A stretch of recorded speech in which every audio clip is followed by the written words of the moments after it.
Have you ever stood in the vitamin aisle or scrolled through health websites and just felt completely overwhelmed? One day, a vitamin is a miracle cure.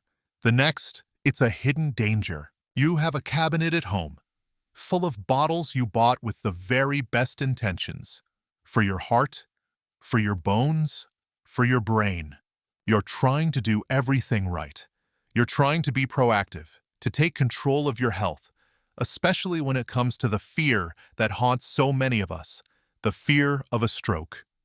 But what if I told you that one of the most popular, most trusted vitamins, one you might be taking right now, could be silently increasing your risk of a devastating type of stroke by a shocking 22%? This isn't speculation.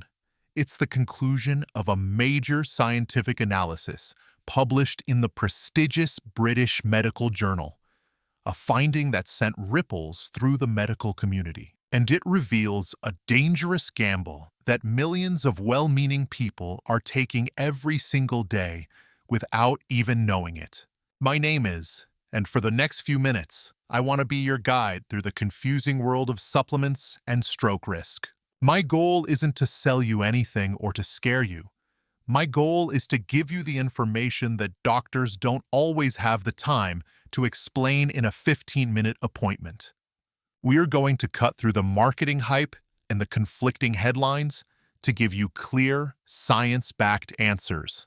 If you've ever felt like you're just guessing with your health or told yourself, well, this is just part of getting older, I'm here today to respectfully challenge that idea. Your health is not a guessing game, and you have far more power than you think. Over the course of this deep dive, we're going to unpack the surprising truth about some of the most common supplements.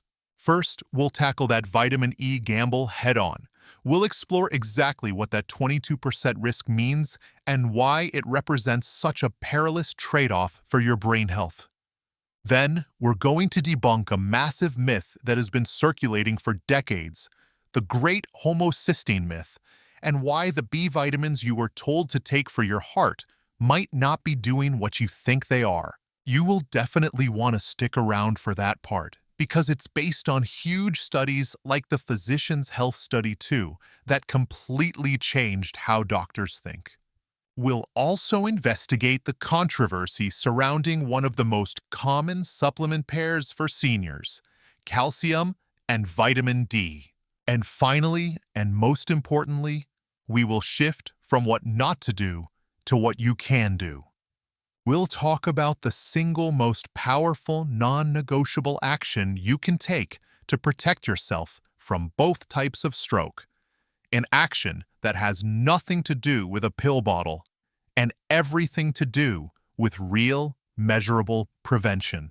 And just a quick but very important reminder, I am not a doctor, and this video is not medical advice. It is intended for educational purposes only. The purpose of this video is to empower you, to help you have a more intelligent, more informed conversation with your own trusted healthcare provider. Please never start or stop any supplement or medication without first consulting with your doctor. They know your personal health history and can give you the guidance that is right for you. All right, let's begin with the vitamin that started this whole conversation. It's been hailed for decades as a master antioxidant, a protector of cells, a warrior against aging. I'm talking about vitamin E.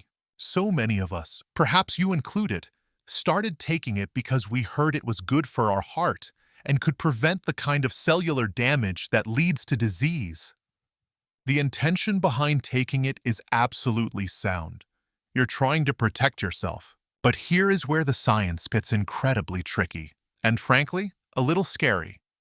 A massive meta-analysis, which is a study that combines the data from many other high-quality studies to get a much more powerful result, was published in the British Medical Journal.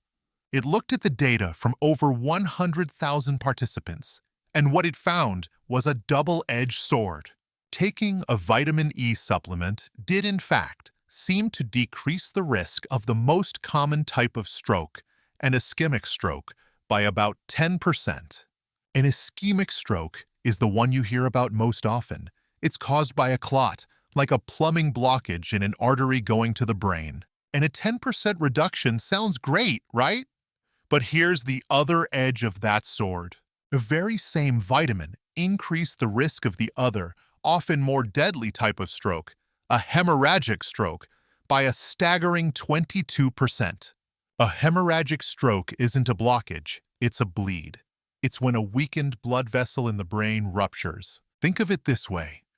An ischemic stroke is a dam blocking the river. A hemorrhagic stroke is the dam bursting open and flooding the entire valley. While they are less common, hemorrhagic strokes are generally more severe and have a higher mortality rate. So why does this happen? The simple science is that vitamin E has a mild blood thinning effect. It can make your blood platelets less sticky. This is why it might help prevent a clot from forming, which is the ischemic stroke benefit. But that same blood-thinning property is precisely what makes it more dangerous if a blood vessel is already weak or damaged.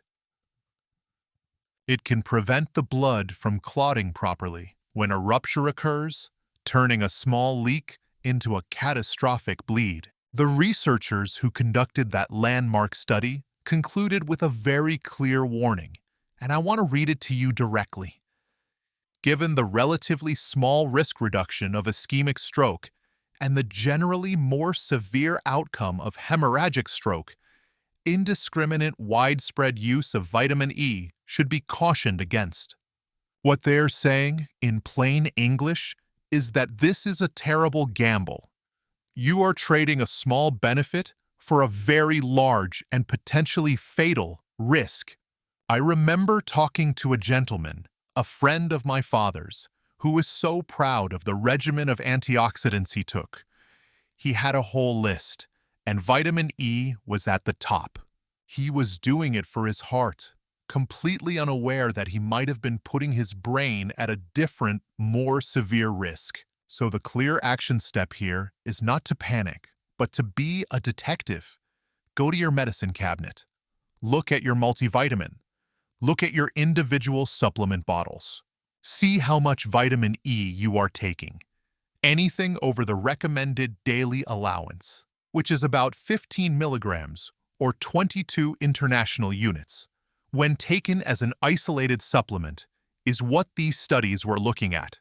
This is a critical conversation to have with your doctor, especially if you have high blood pressure or a family history of stroke.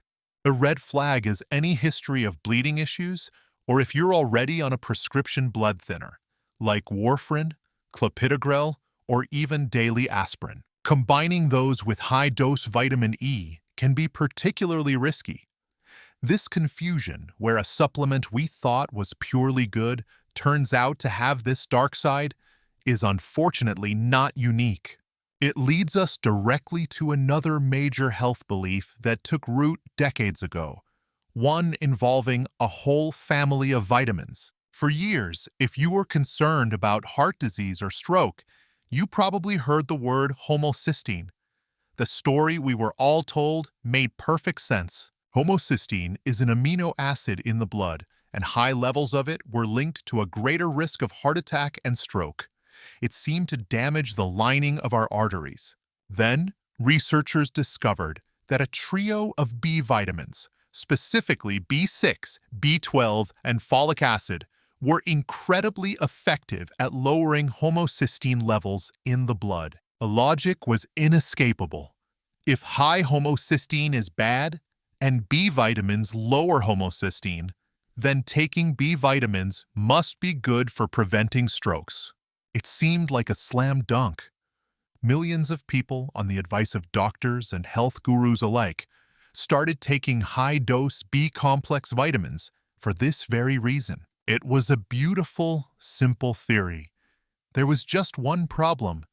When it was put to the test in the real world, in massive, rigorous clinical trials, it failed. Study after study, including huge ones you can look up like the HOPE-2 trial and the Physicians' Health Study 2, which followed thousands of doctors for years, came to the same startling conclusion. Yes, the B vitamins worked perfectly to lower the homocysteine number on a lab report, but this did not translate into fewer heart attacks, fewer strokes, or a lower risk of dying.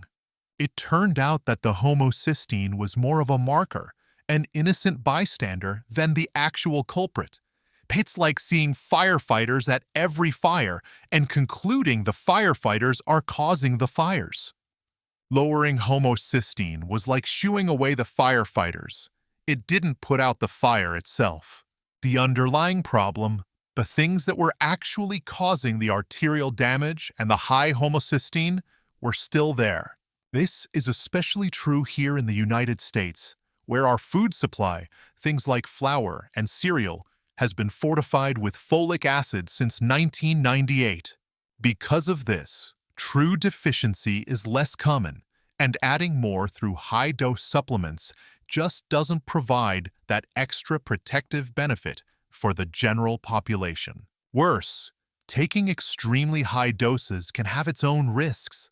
For example, taking more than 100 milligrams of vitamin B6 per day over a long period, which is easy to do with some mega B-complex formulas, doesn't just fail to help, it can lead to a painful condition called peripheral neuropathy, which is damage to the nerves in your hands and feet. The action step here is to reevaluate why you are taking a B vitamin supplement. If it's solely based on the old advice to lower homocysteine for heart health, the strongest evidence from institutions like the American Heart Association suggests this strategy is not effective. The red flag that requires a definite conversation with your doctor is if you have been diagnosed with something specific, like pernicious anemia where you can't absorb B12 properly, or a genetic variation like the MTHFR mutation that can legitimately affect how your body processes these vitamins. In those cases, targeted supplementation is medicine. But for the average person, it's a busted myth. And speaking of vitamins we often take together, there's another popular combination that has come under a cloud of controversy, particularly for older adults. If you are a woman over 50 or a man over 70, it's almost certain that you've been told to think about your bone health. The fear of osteoporosis and fractures is very real, and the first thing we all think of is calcium and vitamin D. It's the classic combination, sold together in countless bottles, recommended for decades to keep our bones strong. Again, the intention is perfect. You are trying to prevent a fall, a broken hip, and preserve your independence. No one can fault you for that. But in 2019, a study published in the Annals of Internal Medicine dropped a bombshell. It was another meta-analysis, this time looking at data from the Women's Health Initiative, a massive long-term study. It found that women taking a combined calcium and vitamin D supplement had a 17% increased risk of stroke. This news created a huge amount of confusion and concern. Now, it's really important to be clear here. The science on this is not settled. It's controversial. Other studies have suggested that the risk might be associated with high-dose calcium supplements alone, not necessarily the vitamin D. The theory is that a large, sudden influx of calcium from a pill might contribute to calcification or hardening of the arteries, making a stroke more likely. The point is not that these supplements are definitively dangerous for everyone. The key takeaway, echoed by many experts from institutions like Johns Hopkins Medicine, is that their cardiovascular safety is not guaranteed. We can no longer assume that taking them is a zero-risk proposition. This isn't a simple case like vitamin E. It's a question mark. My own mother was taking a high-dose calcium and D combo pill for years. When this research came out, it didn't cause her to panic and throw them away. It caused her to have a very specific, evidence-based conversation with her doctor. They reviewed her diet, her personal risk factors for both osteoporosis and heart disease, and decided on a lower dose of calcium, emphasizing getting more from food instead. The action step for you is to do the same. Look at your supplements. Are you taking a combined calcium and vitamin D pill? What is the dose of the calcium? This is not a decision to make on your own. It's a perfect example of where you need a personalized risk-benefit analysis with your doctor. The red flags are clear. If you have any pre-existing cardiovascular disease, a history of heart attack or stroke, or issues with kidney stones, this is a particularly urgent conversation to have with your healthcare provider. Okay, let's just take a quick pause here and take a breath. We have just navigated some very complicated and frankly unsettling information. We've talked about the hidden gamble of vitamin E, the debunked myth of B vitamins for homocysteine, and the safety questions around the calcium and vitamin D combination. It might feel like a minefield. You might be thinking, so what am I supposed to do? Everything I thought was helping might be hurting. Please, don't let that be your takeaway. The goal of this is not to induce fear. It is to build knowledge. Knowledge is the opposite of fear. It's power. It's the tool that allows you to move from being a passive patient to an active, empowered partner in your own healthcare. If you are finding this deep dive helpful and it's starting to clear up some of the confusion, I would be so grateful if you could take just 1 second and tap that like button below this video. It truly helps the channel and allows this information to reach more people just like you who are looking for clear answers. Thank you so much for that. Now let's pivot from the problem to the solution, because there is a clear, powerful, and scientifically backed way forward. The single most important shift in thinking we can make is this. We need to stop guessing and start testing. For so many of us, our supplement cabinet is a reflection of marketing headlines and hope, not biological reality. We take vitamin D because we heard it's good for immunity. We take B12 for energy. We take a multivitamin just in case, but we're doing it blind. The fundamental problem with the more is better approach to supplements is that a supplement is a tool designed to correct a deficiency. It is not a health food. Let me be very clear. Nutrient deficiencies are real, and they can be dangerous. A severe, undiagnosed vitamin D deficiency can absolutely be linked to a host of problems. A severe B12 deficiency can cause irreversible neurological damage and symptoms that mimic dementia. These conditions need to be treated, but the only way to know if you have a deficiency is to measure it. The solution is not to blindly shovel in high-dose supplements hoping for the best. The solution is to get a simple blood test. I love to use the analogy of your car. You wouldn't just pour a quart of oil into your engine every morning without ever checking the dipstick, would you? Of course not. You might overfill it and cause a huge mess and damage the engine. Or you might be dangerously low and still not be adding enough. You check the dipstick first to see what you actually need. Your body is infinitely more complex and precious than your car.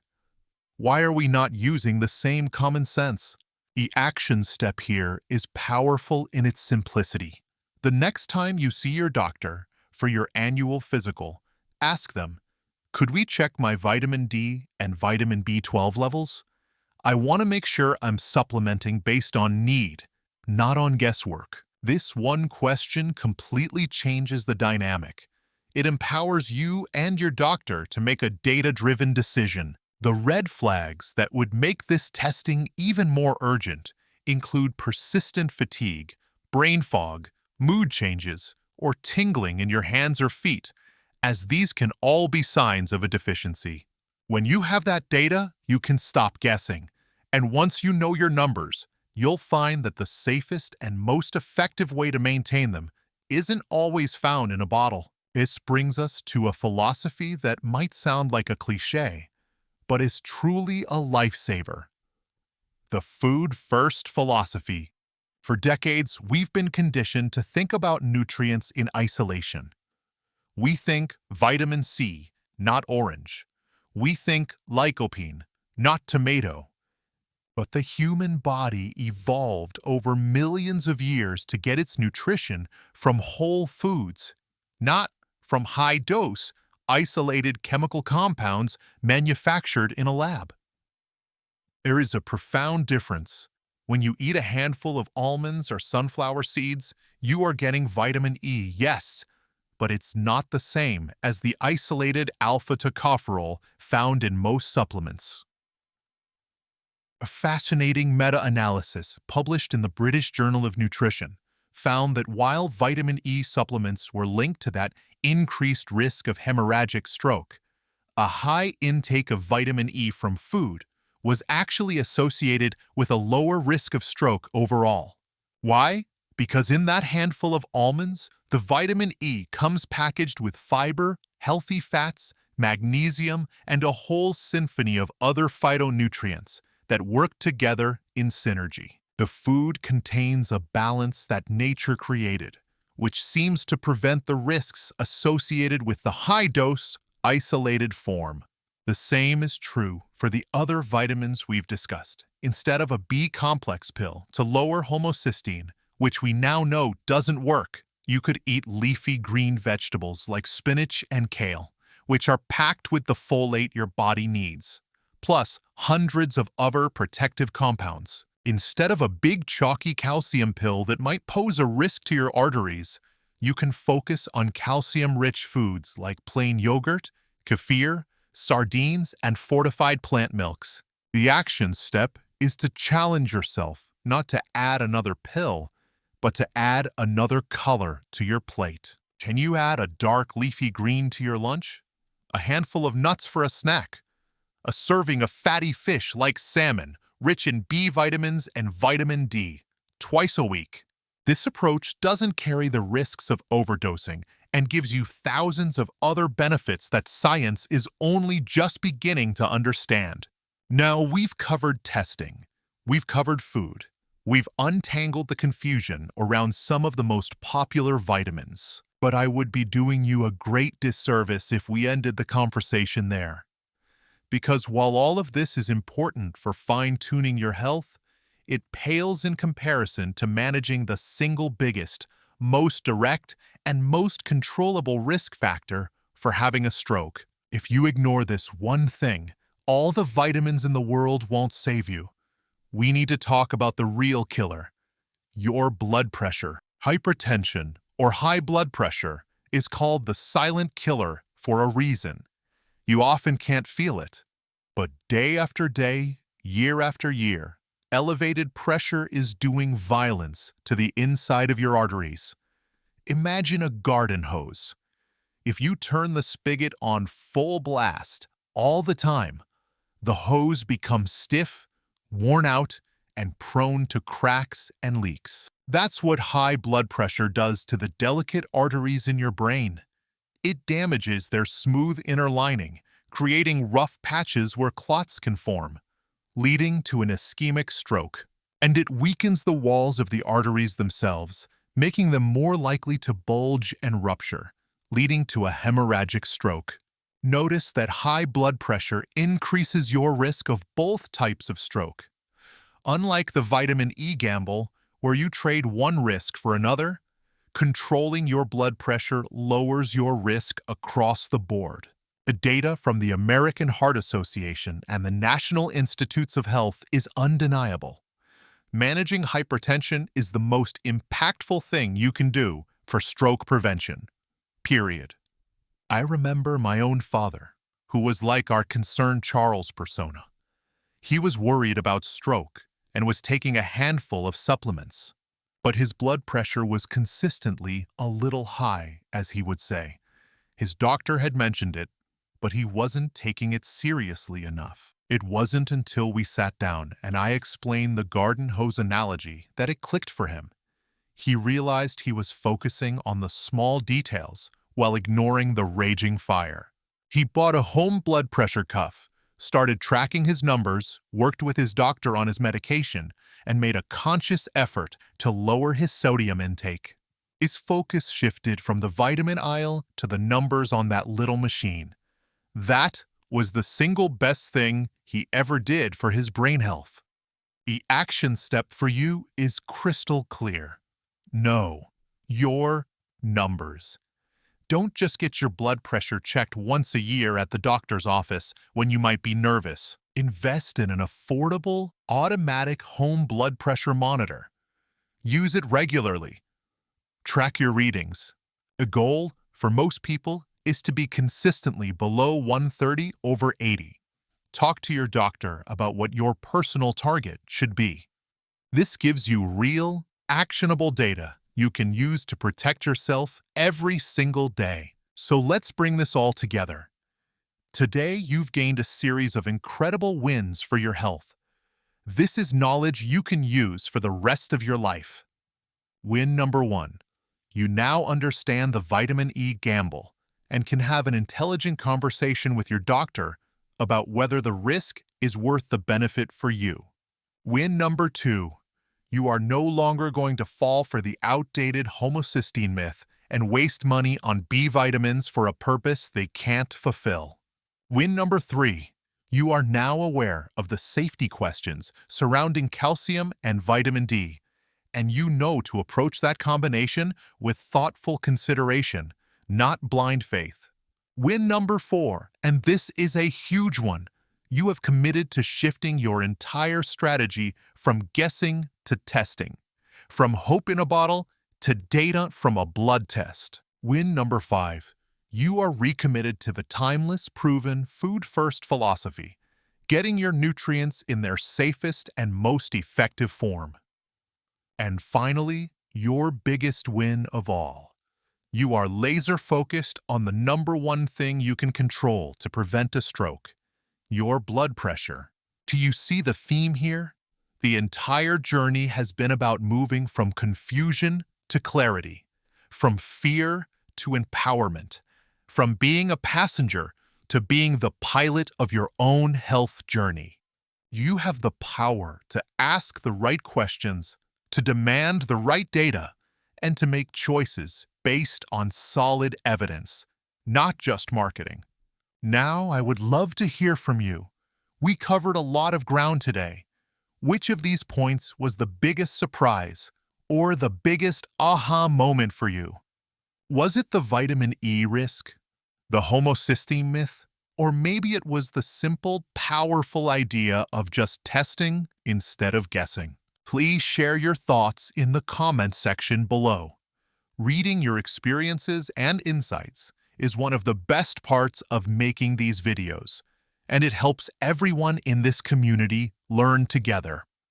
And if you found this deep dive valuable and want more evidence-based content to help you take control of your health, please be sure to hit that subscribe button and ring that little notification bell so you don't miss our next video. Thank you so much for spending this time with me today. Your health is your greatest asset. Protect it, understand it, and never stop fighting for it. Be well, stay empowered, and I'll see you in the next video.